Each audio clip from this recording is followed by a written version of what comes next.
ಭಾರತದ ಶಾಸಕರ ಆಸ್ತಿ ವರದಿ ಬಿಡುಗಡೆ. ಮುಂಬೈನ ಘಾಟ್ಕೋಪರ್ ಪೂರ್ವದ ಬಿಜೆಪಿ ಶಾಸಕ ಪರಾಗ್ ಶಾ ಭಾರತದ ಅತ್ಯಂತ ಶ್ರೀಮಂತ ಶಾಸಕ.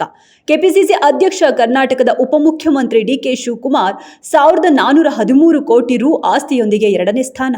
ಪಶ್ಚಿಮ ಬಂಗಾಳದ ನಿರ್ಮಲ್ ಕುಮಾರ್ ಧಾರಾ ಅತಿ ಕಡಿಮೆ ಆಸ್ತಿ ಹೊಂದಿರುವ ಶಾಸಕರಾಗಿದ್ದಾರೆ. ತನ್ನ ಪ್ರಿಯಕರನೊಂದಿಗೆ ಸೇರಿ ಗಂಡನನ್ನ 15 ತುಂಡುಗಳಾಗಿ ಕತ್ತರಿಸಿದ ಆರೋಪ. ಪ್ರಕರಣ ಸಂಬಂಧ ನ್ಯಾಯಾಲಯಕ್ಕೆ ಬಂದಿದ್ದ ಆರೋಪಿಗಳನ್ನ ತೀವ್ರವಾಗಿ ಥಳಿಸಿದ ವಕೀಲರು. ಪೊಲೀಸರು ವಕೀಲರ ಹಿಡಿತದಿಂದ ಕಷ್ಟಪಟ್ಟು ಇಬ್ಬರನ್ನು ರಕ್ಷಿಸಿದ ವಿಡಿಯೋ ಬಹಿರಂಗ. ಪ್ರಿಯಕರನ ಸಹಾಯದಿಂದ ಪತಿಯನ್ನು ಕೊಂದು 15 ತುಂಡುಗಳಾಗಿ ಕತ್ತರಿಸಿ ಡ್ರಮ್ನಲ್ಲಿಟ್ಟು ಸಿಮೆಂಟ್ ಹಾಕಿ ಸೀಲ್ ಮಾಡಿದ್ದ ಘಟನೆ. ಆಕೆಗೆ ಬದುಕುವ ಯಾವ ಯೋಗ್ಯತೆಯೂ ಇಲ್ಲ, ಗಲ್ಲಿಗೇರಿಸಿ ಎಂದು ಆಕೆಯ ಪೋಷಕರು ಮನವಿ. ತಮ್ಮ ಅಳಿಯ ಮಗಳನ್ನ ತುಂಬಾ ಪ್ರೀತಿಸುತ್ತಿದ್ದ, ಆದರೆ ಆತನ ಪ್ರೀತಿಗೆ ಆಕೆ ಮೋಸ ಮಾಡಿದ್ದಾಳೆ. ಸೌರಭ್ ಪೋಷಕರ ನ್ಯಾಯ ಹೋರಾಟಕ್ಕೆ ನಾವು ಬೆಂಬಲ ನೀಡ್ತೇವೆ ಎಂದು ಕಣ್ಣೀರಿಟ್ರು ಮುಸ್ಕಾನ್ ಪೋಷಕರು.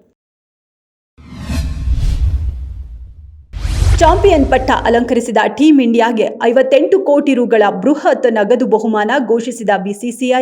ಫೈನಲ್ ಪಂದ್ಯದಲ್ಲಿ ನ್ಯೂಜಿಲೆಂಡ್ ತಂಡವನ್ನ ಭಗ್ಗು ಬಡಿದು ರೋಹಿತ್ ಶರ್ಮಾ ನೇತೃತ್ವದ ಭಾರತ ತಂಡ ಟ್ರೋಫಿ ಮುಡಿಗೇರಿಸಿಕೊಂಡಿತ್ತು. ಶ್ರೇಷ್ಠ ಸಾಧನೆಯನ್ನ ಗೌರವಿಸುವ ಸಲುವಾಗಿ ಇದೀಗ 58 ಕೋಟಿ ರು ನಗದು ಬಹುಮಾನ ಘೋಷಿಸಲಾಗಿದ್ದು, ಆಟಗಾರರು, ತರಬೇತಿ ಮತ್ತು ಸಹಾಯಕ ಸಿಬ್ಬಂದಿಗಳು ಹಂಚಿಕೊಳ್ಳಲಿದ್ದಾರೆ.